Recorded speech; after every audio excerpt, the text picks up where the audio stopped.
Hello, everybody. My name is Dr. Trevor Kashey, and today we're going to cover something super neat.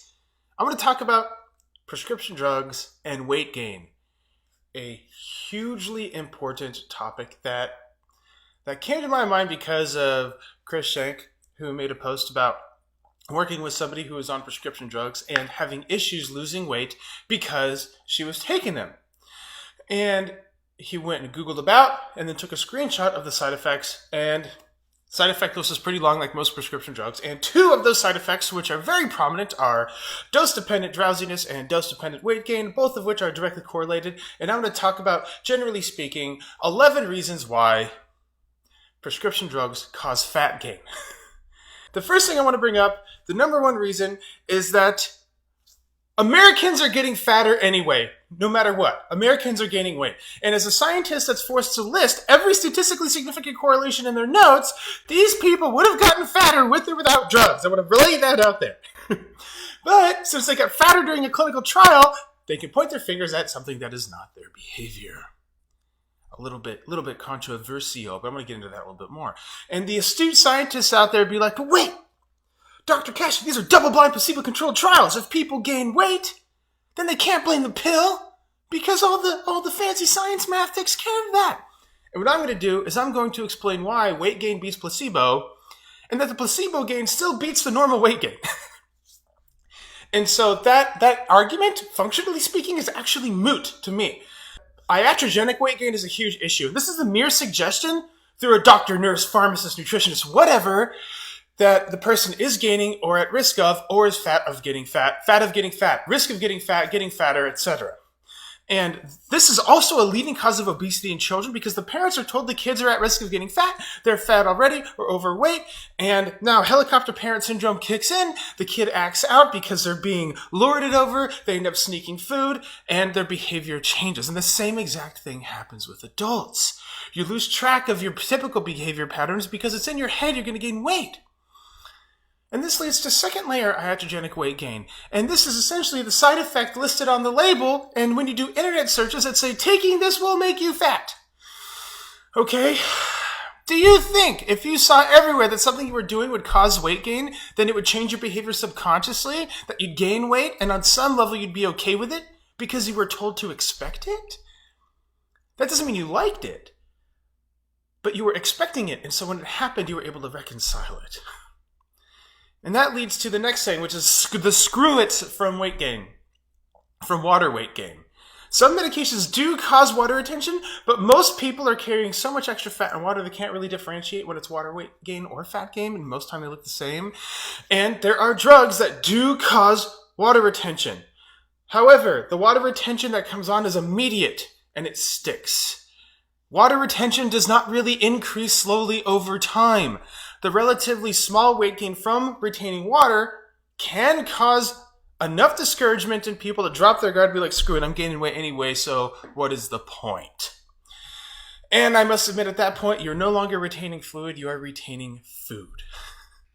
So now we are on the next point, which is having no understanding of what weight gain as a side effect actually means. Now, statistical significance is different from clinical significance, which is different from practical significance. And none of these numbers are actually listed on the label. Very important. So let's say a normal American gains 1 kilo over 6 months. If the trial is 6 months long, and the intervention group, which is a group taking the medication, they gain 2 kilos instead of 1, man, science journalists be making headlines like, yo, this drug makes people twice as fat. 200% gain. You know, everybody, y'all have seen it, okay? And a 1 kilogram gain above placebo may be statistically significant, but in either case, the 1 kilogram gain is not listed on the label. And guess what happens? Just weight gain is listed on the label, and that means it's anchored to what a person thinks weight gain really means. And now that 1 kilo turns into 25 or 30 pounds. Huge discrepancy. Does that make sense? Since the statistical relevance of a weight gain, or the amount of weight people gain, is completely unrelated to what people have as a mental anchor to weight gain. And their mental anchor to weight gain is that is practically relevant. And along with that, drugs have side effects of increasing cholesterol levels, increasing their triglycerides, and for that reason, these drugs actually prompt the prescription of cholesterol-lowering drugs, statins, enzyme inhibitors, things of that nature, which is a tangentially related topic, but it's just drugs are leading to more drugs, right? And really think about the dominant thought of fatty foods on the brain all the time. Like, no, you can't eat fatty foods because your blood cholesterol is going to go up, your triglycerides are going to go up. And this overactive restriction, like we talked about earlier, actually leads to subconsciously increased via disinhibition, which is a fancy way of saying, man, I go without this food long enough and I'm going to overeat it later in one sitting. Very common. And iatrogenic weight gain, which we, again, are talking about already, is that gaining weight for behavioral reasons, like eating differently with different activity, is going to cause a change in your cholesterol and triglycerides. Even if the drug doesn't cause your blood cholesterol and triglycerides to change, just by virtue of getting fatter, your cholesterol and triglycerides are going to take a hit. So keep that in mind. I want to move on to some nervous system stuff like extrapyramidal effects. And these are like non-painful muscle spasms and Parkinson's-like symptoms, which is like uncontrolled shaking, poor movement, motor control, which obviously sounds like the perfect motivator to get up and train, right? What about drowsiness? A lot of mood stabilizers cause people to be drowsy, right?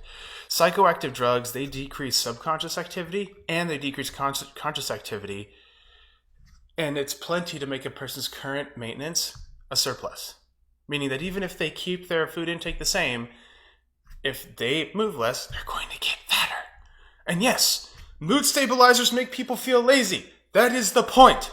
In this case, since the drug was not marketed or tested as a sedative, the sedative effects have to be listed as a side effect, even though that's the point of every mood regulator like ever. That's what the main effect really is. Now, okay. You're sitting down half asleep, you want to try and get up and do something, bam, postural hypotension. You ever stand up and feel like you're going to faint? That's what that is. It's a transient decrease in blood pressure. It sucks to stand up, which is another great feeling that's super motivated to get people to get up and move around and train, right? Poor mofo taking this drug to treat a condition, they feel crappy whenever they stand up. Do you think that person is going to be motivated to get up and move around even if they wanted to? Do you know what makes getting up and moving around hard? Feeling like blacking out every time you get out of your damn chair. Now, what about muscle weakness and slow movements? A little bit different from the extrapyramidal effects, but you're actually weaker. Perceived or actual. Like, actual, it's practically the same, okay? And another side effect, weakness, right? Down the list of side effects, it only compounds the argument with the decrease in activity. The person's brain is just submerged in sludge. You know why? Because that's how you stabilize mood. You tune it down so much that the highs become lower and the lows become higher. And that's how you stabilize things, which is a great combination of effects for moving around and eating healthy, right? You add all that stuff together, man, your behavior changes from eating via iatrogenic weight gain, and you lack stimulation because you can't move around, or don't feel like it, or whatever, and so you fill the time and you stimulate yourself with food because it feels horrible to get up, move around, or do anything. You know, the stuff that makes you happy.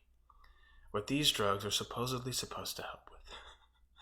Now, add all those things together and you find out that most psychoactive drugs don't make people happier, they just sedate them. And that just means you care less, right? You care less, you're sedated, you lose your muscle control, you have tuned down apathetic nervous system, and then you're going to move around less, and with that extra time and lack of stimulation, you're probably going to eat more too.